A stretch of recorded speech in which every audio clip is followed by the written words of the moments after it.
नमस्कार, मैं हूं आशीष वर्मा। पिछले हफ्ते तेजी का नया शिखर छूने वाला बाजार आज क्रूड से डरा हुआ है। कच्चे तेल ने ऐसा उबाल मारा कि बाजार की चाल ही सुस्त पड़ गई। लेकिन आपको डरने की जरूरत नहीं, क्योंकि हफ्ता वसूली करने वाले एक दो दिन की गिरावट से नहीं घबराते। इस शो में हमारे भरोसेमंद एक्सपर्ट्स आपको बताते हैं ऐसे शेयर्स जो आगने वाले एक दो हफ्तों में अच्छे जोरदार रिटर्न्स, अच्छी जोरदार कमाई करा सके। तो आइए शुरू करते हैं आज की हफ्ता वसूली।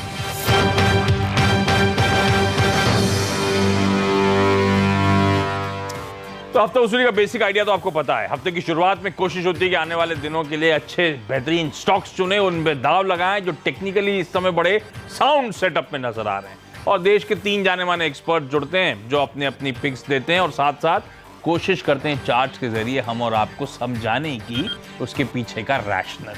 तो इस हफ्ते के जो 3 गेस्ट हैं वो है निर्मल बंग सिक्योरिटीज की स्वाति होतकर, एलकेपी सिक्योरिटीज के गौरव बिस्सा और किरण जादव.com के किरण जादव। आप तीनों का स्वागत है। और स्वाति, शुरुआत आपसे। तो बाजार की जो हफ्ते की शुरुआत हुई है बड़े कमजोर नोट पे हुई है मैम। मूड थोड़ा बिगड़ा हुआ नजर आ रहा है। ऐसे में बाजार पे कॉल क्या है? दबाव और गिराने वाला है क्या?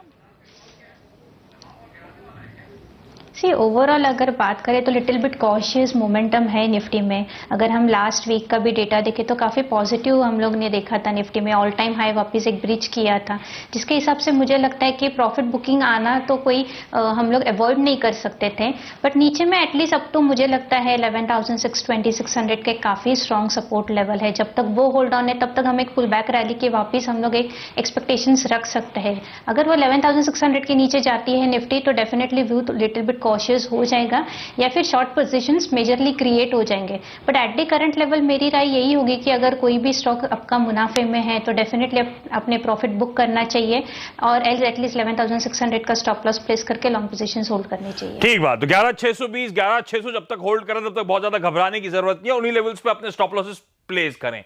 अच्छा, ये कॉशियस मोमेंटम क्या हुआ? ये कॉशियस ऑप्टिमिज्म तो आईटी कंपनीज बोलती हैं आजकल कि वो कॉशियसली ऑप्टिमिस्टिक हैं। ये कॉशियस मोमेंटम मतलब डर डर के खरीदूं मैम? डर डर के मतलब कॉशियस मैंने कह ताकि लार्जर पोजीशंस क्रिएट ना करें, neither on a by side neither on a sell side. तो थोड़ा बहुत डर के रहना चाहिए मार्केट में, क्योंकि ऐसा मार्केट है फिलहाल कि अभी हमें एक वन साइड मोमेंटम नहीं देखने मिल सके, ना ऊपर के साइड ना नीचे के साइड, वोलेटाइल रहेगा मार्केट। तो that's why we are using the cautious word. ठीक है, कॉशियस, लेकिन अभी ज्यादा घबराए ना। 11,600 जब तक डिफेंड कर पाए, उसके नीचे नहीं स्लिप हुए, तब तक घबराने की जरूरत नहीं है। अच्छा, एक बार वो ब्रेंट भाव लेकर आए स्क्रीन पे डायरेक्टर साहब। किरण, ये कच्चा तेल आप लोग ट्रैक करते हैं? क्योंकि ये मूड तो क्रूड ने ही बिगाड़ा है। 2.5% का उछाल ऑलमोस्ट $74 के करीब आके खड़ा हो गया है। और अपसाइड नजर आ रही है क्या सर? नहीं, बहुत ज्यादा नहीं है। और 75 एक बहुत बड़ा बैरियर है। 75 तक जा सकता है। 72 एक लेवल था जो कि हम पिछले 3-4 हफ्तों से देख रहे थे, इसके इर्द गिर्द घूम रहा था। जैसे ही 72 क्रॉस किया एक रैली देखने को मिली, पर वो रैली 75 तक जाएगी। मुझे नहीं लगता 75 के ऊपर जाएगा, पर देखना पड़ेगा जैसे जैसे डेवलपमेंट होता है। तो पर नेक्स्ट रेजिस्टेंस 75 का बहुत बड़ा है, आसानी से क्रॉस नहीं होगा।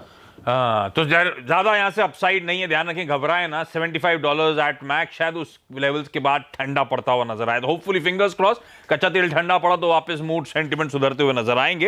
लेकिन गौरव, दिक्कत यह कि इससे पहले का सेशन थर्सडे का था, जब एक्सपायरी का दिन था, 1/3% का दबाव था, लेकिन बैंक निफ्टी ऑलरेडी सिग्नल दे रहा था वीकनेस के। आप लोग के लिए एक बड़ा रेड बार तो बनी गया था चार्ट्स पे देखने के लिए। हालांकि उस समय तो बहाना था कि चलो एक्सपायरी रिलेटेड मूव हो सकता है, लेकिन उसका आज फॉलो अप सेलिंग है। मैं थर्सडे के हाई से देखूं तो ऑलमोस्ट 200 पॉइंट निफ्टी गवा चुका है सर। ये वो पता नहीं, डायरेक्टर साहब जरा 1 साल का चार्ट उठाएं। इससे पहले भी इन्हीं लेवल्स के आसपास एक बड़ा सीरियस एग्जॉशन जोन बना था हाँ निफ्टी का, और बहुत सीरियस करेक्शन आया था। तो मैं डर गया हूं जरा 1-2 दिन के ट्रेड देखे। ऐसे घबराने वाली बात अभी तो नहीं ना? देखिए, 2 चीज़ें हैं। अगर आप कंपेयर करें निफ्टी और बैंक निफ्टी की, तो हमने बैंक निफ्टी में, मैंने आपसे पहले भी चर्चा की थी, प्रीवियस जो हाई था बैंक निफ्टी का वो 28,400 का था। उसके ऊपर 2000 पॉइंट का अपसाइड मूवमेंट देखने मिला था बैंक निफ्टी में, और निफ्टी राउंड अबाउट वहीं पे चल रहा था। तो एक जो डाइवर्जेंस था जहाँ पे निफ्टी बैंक ने काफ़ी आउट परफॉर्मेंस दिखाया था विज़ावी निफ्टी, वो अभी कम होगा। और हमने वही देखा है कि अभी बैंक निफ्टी जो है वो अभी भी बहुत स्ट्रगल कर रहे हैं। तो ओवरऑल अगर देखेंगे अगले 1 या 2 महीने के लिए, तो मुझे ये नहीं लगता कि निफ्टी बैंक बहुत ज़्यादा गिरे। लेकिन compare to Nifty bank Nifty under perform. और रही बात अगले दो या 3 दिन के ट्रेड के हिसाब से, तो मैं ये कहूँगा कि फिलहाल ट्रेंड बिगड़ा नहीं है। हमने एक अच्छे लेवल से रिकवरी देखी है फ्रॉम लेवल्स ऑफ 29,800 29,700। तो ये लेवल जब तक होल्ड करते हैं, पॉसिबली एक बार वापस एक उछाल आपको देखने मिल सकती है। ओवरऑल एक दायरे के बीच में ट्रेड होगा, जहाँ पे 150-200 पर नीचे सपोर्ट आपको देखने मिलेगा। 30,530 600 काफ़ी स्ट्रॉन्ग रेजिस्टेंस के तौर पे उभरते हुए आएगा। तो यहाँ पे ट्रेंड खराब नहीं हुआ है, लेकिन दायरे में एक बार ये अटक चुका है। चाहे आप निफ्टी की बात कीजिए या बैंक निफ्टी की बात कीजिए, बैंक निफ्टी से निफ्टी बेहतर इसके लिए लग रहा है क्योंकि काफ़ी स्ट्रॉन्ग अच्छे सपोर्ट्स है, जैसे भी स्वतः जी ने कहा 11,600 के। तो ये ब्रेकआउट लेवल्स थे, प्रीवियस ब्रेकआउट लेवल्स, तो उसको रीटेस्ट कर रहा है। अगर रीटेस्ट करके ऊपर जाता है तो एक ये अच्छा संकेत माना जाता है टेक्निकल्स में कि आपने ब्रेकआउट रिटेस्ट किया है और आप वापस भी ऊपर जा रहे हैं। तो ट्रेजेक्टरी अभी भी काफ़ी स्ट्रॉन्ग है, तो दोनों ही अच्छे लग रहे हैं। निफ्टी थोड़ा कंपेरेटिवली बेटर लग रही है, बैंक निफ्टी रेंज बाउंड है। तो फिर बैंक निफ्टी को किरण ट्रेड बनता है क्या? क्योंकि 30,670 के वो हाईज, वहां से आज 30,000 के नीचे बैंक निफ्टी ट्रेड करता हुआ। कोई कॉल वॉल ले रहे हैं इस समय बैंक निफ्टी, या जाने दूं सर? लेना है तो कॉल ही लेना है, पुट लेना नहीं है। और एक बहुत इंपॉर्टेंट सपोर्ट बैंक निफ्टी में आ रहा है करीबन 29,700 के करीब, राउंड फिगर्स बात कर रहा हूं। तो मेरा मानना है कि जब तक इसके ऊपर है तब तक हर डिप में बाय करके ही चलना चाहिए। ये एक इंटरमीडिएट करेक्शन के तौर पे देखा जाएगा, पर अगर ये लेवल टूट जाता है तो एक लोअर बॉटम बनना चालू हो जाएगा, तो थोड़ा सा फिर वो कॉशियस व्यू रहेगा। अभी तो मैं कॉशियस नहीं हूं, और थोड़ा सा डिप मिला तो बिल्कुल बाय करूंगा सपोर्ट्स के नजदीक। ठीक बात। तो मैंने आज थोड़ा समय ज्यादा दे दिया बाजार को, क्योंकि हम सब बाजार का मूड जानना चाहते थे तमाम एक्सपर्ट से। तो कॉशियस मोमेंटम 11,600 11,620, जब तक वो लेवल्स के नीचे नहीं जा रहे तब तक घबराने की जरूरत नहीं है। कच्चा तेल $75 के लेवल्स लाइकली है कि ब्रेंट ब्रीच ना करे। निफ्टी अच्छा लग रहा है, निफ्टी बैंक में शायद लाइकली थोड़ा सा अंडर परफॉर्मेंस वीजा भी निफ्टी आपको नजर आ सकता है। ट्रेंड खराब नहीं हुआ है, बाजार का ट्रेंड अभी भी इंटैक्ट है। उस ट्रेंड में इस समय एक ट्रेडिंग बायसनेस होगी बाजार में, जो एक रेंज बाउंड मार्केट शायद इस समय आपको नजर आएगा। और किरण मेंशन करते हुए कि निफ्टी बैंक में तो दरअसल डिप्स में अभी भी खरीदारी करने का मन बनाया जा सकता है। चलिए, तो मार्केट की पिक्चर हुई, तो घबराना नहीं है, थोड़ी कोशिश हिम्मत करनी है। इंपॉर्टेंट जंक्चर पे है, लेकिन लाइकली है कि यहां से ज्यादा दबाव डाउनसाइड खुले ना। ऐसे में अब स्टॉक्स पे से काफी देर हो गई और बहुत सारे स्टॉक्स कवर करने हैं। स्वाति, पहला स्टॉक कौन सा और क्यों? जी आशीष जी, मेरा पहला स्टॉक रहेगा लालपात लैब करके हैं। वीकली चार्ट्स काफ़ी मुझे स्ट्रॉन्ग लग रहे हैं। अगर हम देखते हैं टेक्निकल बेसिस पे, तो एक पेंडेंट पैटर्न फॉर्मेशन बन रहा है एंड वो on the verge of breakout है। ऐसे मार्केट में भी ये काउंटर काफ़ी स्ट्रॉन्ग परफॉर्मेंस दे रहा है। 20 डेज मूविंग एवरेज के अबाउट ट्रेड कर रहा है। वॉल्यूम्स धीरे धीरे बढ़ रहे हैं along with the price momentum, जो कि काफ़ी अच्छे इंडिकेशंस है टेक्निकल्स पैरामीटर्स पे। तो डॉक्टर लालपात लैब लेना चाहिए करंट लेवल पे। 1045 का स्टॉप लॉस, मुझे लगता है टारगेट अपसाइड हम 1120 के लेवल्स देख सकते हैं within a 1 week. Doctor Lal path labs, खरीदारी करने का मन बनाए और चार्ट में क्लियर कट नजर आ रहा है कि शायद एक अपसाइड में और उछाल देखने को मिल सकता है। और ध्यान रखें, तेजी का रीजन एक मेट्रोपोलिस की लिस्टिंग, उसके अच्छे वैल्यूएशंस, उसका रब ऑफ है, उसकी एग्जैक्ट पीयर कंपनी है ये, शायद उसका भी फायदा स्टॉक को अब मिलता हुआ। तो चार्ट्स पे मजबूत 4.5% का अपसाइड ये स्टॉक आने वाले दिनों में, इनफैक्ट अगले एक हफ्ते में देने का दमखम रखता है। एक हफ्ता तो मतलब शुक्रवार तक में आपको शायद ये अपसाइड्स देखने को मिले। किरण, अगला स्टॉक, आपका पहला स्टॉक कौन सा होगा? मेरे लिए पूछ रहे हैं? हाँ जी सर। सॉरी, अच्छा, मेरा पहला स्टॉक रहेगा डीसीबी बैंक, जो कि बाय करके चलना चाहिए। आपके सामने चार्ट है, उसको देखिए। जून जुलाई 2017 से एक सीमित दायरे में कारोबार चल रहा था और ये ट्रेंड लाइन इसने पिछले महीने क्रॉस की। इसके ऊपर जाते ही इसने कंसोलिडेशन मूव की, जो कि बहुत अच्छा है, इसमें स्ट्रेंथ दिलाता है। और अब ये जो कंसोलिडेशन था, छोटा सा ट्रेंड लाइन के ऊपर दिख रहा है राइट हैंड साइड पे, उसको आज ब्रेकआउट दे रहा है। तो मेरा मानना है कि ये अप्रैल सीरीज के अगले 4 दिनों के में ये बहुत बड़ी शॉर्ट कवरिंग रैली आपको देखने को मिल जानी चाहिए और आपका पोजिशनल व्यू रहना चाहिए। मेरा मानना है कि अगले 10 से 15 दिनों में आपका टारगेट 222 से 230 के देखने को मिलेंगे और इसमें स्टॉप लॉस बहुत नजदीक है। यही खासियत है इस कॉल की, 204 का ही स्टॉप लॉस रहेगा। तो रिस्क टू रिवॉर्ड रेशियो में बेहतरीन है, ये बाय करके ही चलना चाहिए। रिस्क रिवॉर्ड फेवरेबल, 204 का स्टॉप और यहां से 6% और उसके बाद 10% तक के अपसाइड, 222 और 230 तक के लक्ष्य। अच्छा, ये तो हो गया डीसीबी बैंक पे बाय करने का कॉल। आज 11 यूनिक आइडियाज हैं, 11 इसीलिए क्योंकि किरण आपने एक स्टॉक कम भेजा आज, ऐसा क्यों?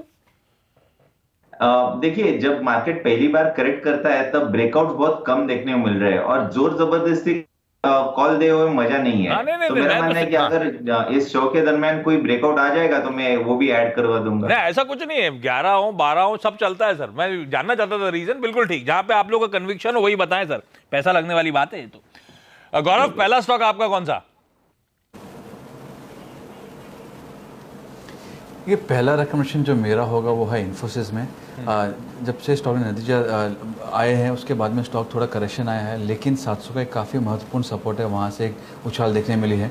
700 के पुट ऑप्शन में हाईएस्ट कॉन्सेंट्रेशन है पिछले 2 महीनों से, तो ये काफ़ी अच्छा सपोर्ट के तौर पर उभरते आ रहा है। 200 डीएमए स्टॉक का वापस 700 के करीब ही है, 690 700 के आसपास ही है, तो ये एक अच्छा संकेत है। तीसरा इसमें ये है कि इसमें एक अच्छी हार्मोनिक पैटर्न बनी, हम इसको बुलिश शार्क हार्मोनिक पैटर्न कहते हैं। तो ये भी एक पैटर्न जहाँ पे एक बार ट्रिगर होने के बाद में एक क्विक अपमूव आपको मिलने की संभावनाएं बढ़ जाती हैं। अगर आप पिछले 3 या 4 दिन का कैंडल्स अगर देखेंगे तो सभी के जो लोज है वो तकरीबन वही है, 705 से 710 के बीच के जो लोज है वहीं आसपास में ट्रेड कर रहा है। तो एक शॉर्ट टर्म बेस फॉर्मेशन बन रहा है, मैं बॉटम की बात नहीं कर रहा हूँ, शॉर्ट टर्म बेस बन रहा है जहाँ पे 700 एक अच्छे सपोर्ट पर उभरते हुए आ रहा है। अच्छी खासी पुट में राइटिंग है, अच्छी पैटर्न्स बन रही है, तो यहाँ पे मुझे लग रहा है कि 755 के लक्ष्य के लिए आप प्ले कर सकते हैं और 700 का स्टॉप लॉस होगा 755 760। ये अगर होल्ड करता है तो स्टॉक आपको 1 से 2 हफ्ते के बीच में 780 के लेवल्स पे दिखा सकता है। तो काफ़ी अच्छा, काफ़ी लुक्रेटिव, रिस्क रिवॉर्ड भी काफ़ी अच्छा लग रहा है, तो ये आप फोकस पे ज़रूर रखेंगे।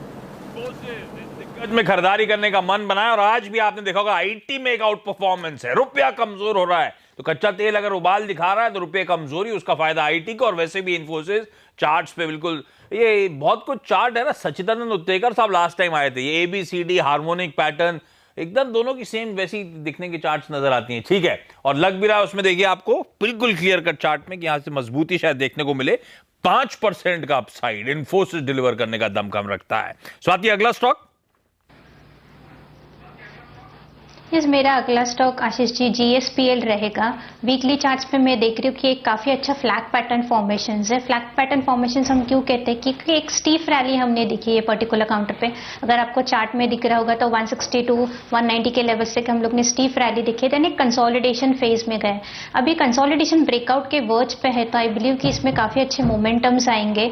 ऐसे मार्केट में भी ये काफ़ी साइडवेज मोमेंटम में चल रहे हैं, सेलिंग प्रेशर हमें इतना ज़्यादा दिखाई नहीं दे रहा है, तो which is a very good sign on the technical basis. तो मुझे लगता है कि ये लेवल पे बाय करना चाहिए। नीचे में एटलीस्ट आप 180 का स्टॉप लॉस प्लेस कीजिएगा। अपसाइड मुझे लगता है 210 के टारगेट्स हमें प्रोबेबली 1 to 2 वीक्स में देखने मिलेंगे।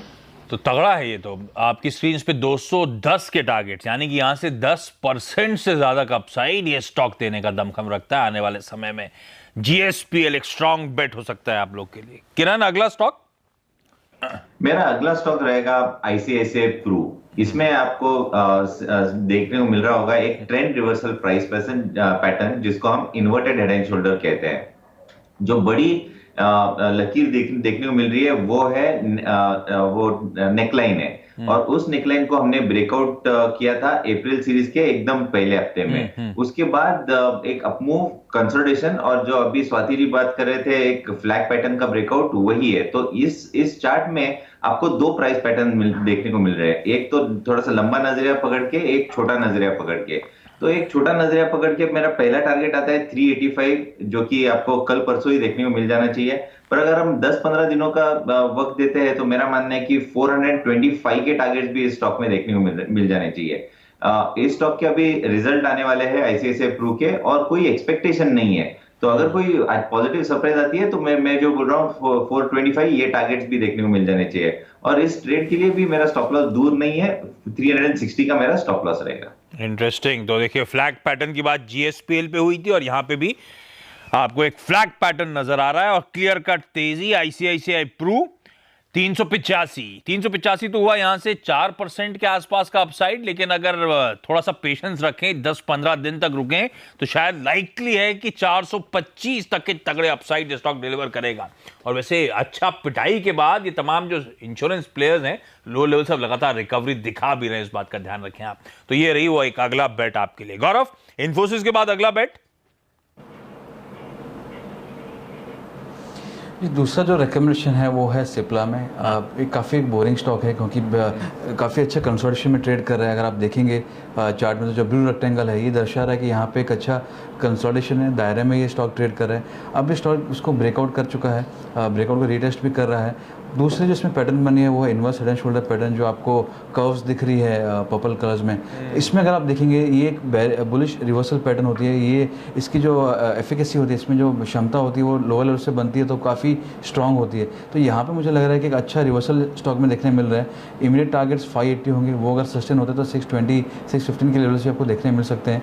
548 का छोटा इसमें स्टॉप लॉस होगा। तो मुझे लगता है आपको ये 1 से 2 हफ्ते के अंदर यहाँ पे एक अच्छा मूव आपको सिप्ला में देखने मिल सकता है। और रिलेटिवली स्टेबल नेम है। हम जब बात करते हैं निफ्टी में कंसोलिडेशन की या थोड़ी डिप की, तो ये उससे थोड़ा अछूता रह सकता है। तो मैं वो निफ्टी के जो माहौल है उसको भी देख के मैं स्टॉक्स आपको सजेस्ट कर रहा हूँ। बिल्कुल ठीक। फार्मास्यूटिकल एक बेहतर प्लेस हो सकती है ऐसे वोलेटाइल ऐसे रेंज बाउंड मार्केट में, और एक रिलेटिवली थका हुआ स्टॉक जो फाइनली चलने को तैयार है। 3% का अपसाइड ये स्टॉक यहां से आने वाले समय में डिलीवर कर सकता है। स्वाति, अगला बेट। जी, मेरा अगला बेट रैमको इंडस्ट्री है। अगर मैं ये चार्ट टेक्निकली एक्सप्लेन करूँ डेली बेसिस पे, तो 2009 में उसने 200 डीएमए का एक ब्रेकडाउन दिया था। आज वापस ये 200 डीएमए के लेवल्स पे होवर कर रहा है, आसपास ट्रेड हो रहा है। लास्ट 3 दिन से हम अगर देखें डेटा भी, तो कंटिन्यूस 200 डे मूविंग एवरेज के ऊपर क्लोजिंग बेसिस पे मेंटेन हो रहा है, जो कि काफी गुड साइन है। ऑल्सो द फैक्ट दैट कि वीकली चार्ट्स पे काफी सारा कंसोलिडेशन फेज में ये काउंटर चल रहा है। मुझे लगता है कि अगर मार्केट में थोड़ा भी पुल बैक रैली आता है एंड मिड कैप्स चलने लगते तो ये काउंटर हमें डेफिनेटली एक ब्रेकआउट देखने मिलेगा। तो इसलिए ये काउंटर में बाय कर सकते हैं रैमको इंडस्ट्री पे। मुझे लगता है अपसाइड 230 के लेवल्स हमें देखने मिलेंगे एंड इमीडिएटली आप स्टॉप लॉस रख सकते हैं 209 का। रैमको इंडस्ट्रीज तो मिड कैप्स अगर चले, मार्केट में पुल बैक नजर आया तो ये स्टॉक में एक ब्रेकआउट हो सकता है आगे आने वाले वक्त में। और एक हफ्ते का ड्यूरेशन में आपकी स्क्रीन पर टारगेट 230 के, यानी कि ऑलमोस्ट 5 से 7% का अपसाइड ये स्टॉक डिलीवर कर सकता है। किरण के पास नहीं जाता, नहीं तो ब्रेक के बाद बातचीत करने को कुछ बचेगा नहीं। मैं क्विकली, गौरव आपका अगला बेट बता दें। इसके बाद जो मेरा रिकमेंडेशन है वो है एसबीआई में। इसमें अगर आप देखेंगे तो 300 के कॉल ऑप्शन में पिछले 4 महीनों में सबसे अधिक मात्रा में कॉन्सेंट्रेशन था। स्टॉक जो है ट्रेड कर रहा था रेंज के अंदर, जहाँ पे 260 एक अच्छा सपोर्ट था, 290-95 एक अच्छे रेजिस्टेंस के तौर पे उभरते आ रहा था। स्टॉक ने ब्रेकआउट दिया है। आप अगर चार्ट पे देख रहे हैं ट्रायंगल ब्रेकआउट आपको देखने मिला है।